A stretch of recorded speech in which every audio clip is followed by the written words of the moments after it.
For British Vogue, I wrote, "This piece is having a boyfriend embarrassing now." I know people have reading the headline, they're like, nah, nah, nah. But listen, for this piece, I interviewed a bunch of women. I spoke to them about why they hide their partners on social media, or they like post very inconspicuously about them. You know, some people said it was about privacy and this sort of unique, special privacy that you only afford your romantic partner. A lot of people spoke about the evil eye and this idea that, oh, if I post my partner, then people who are jealous of me will somehow, through their terrible vibes, ruin my relationship. Some people said that they felt as if they were scared to post because what happens when someone comes to them as a woman, or what happens when they break up and they have to, you know, delete all the posts, and there's this whole feeling of like shame of having tried and failed to find love.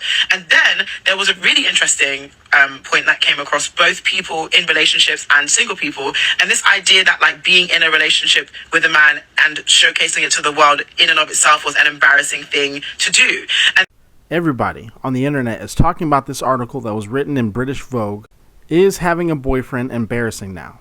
And the response has been all over the spectrum. It like is, LOL. Dating is a humiliation ritual for a lot of women. The comment, "It feels Republican to have a boyfriend," feels so accurate. The coolest girls are girls who don't center men. Even if they're married or have a man, they don't talk about him or post about him 24/7. As you can imagine, there's a lot of these type of reactions to the article. But there's some women that don't think that the article is about men at all.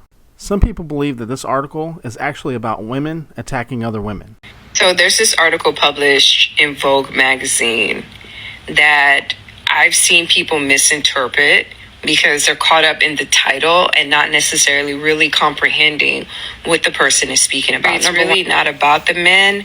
The men are just a tool inside of the psychological war game, okay? It's psychological Game of Thrones when it comes to other women.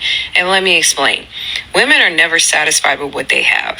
They're constantly comparing themselves to other women, right? Feminism has become so perverse now that if you do not support other women, if you're not a girl's girl, if you're not a team girl, then they will lash out at you. If you are pursuing a relationship, whether you are married or in a long-term relationship, and your content is about that, women start to lash out.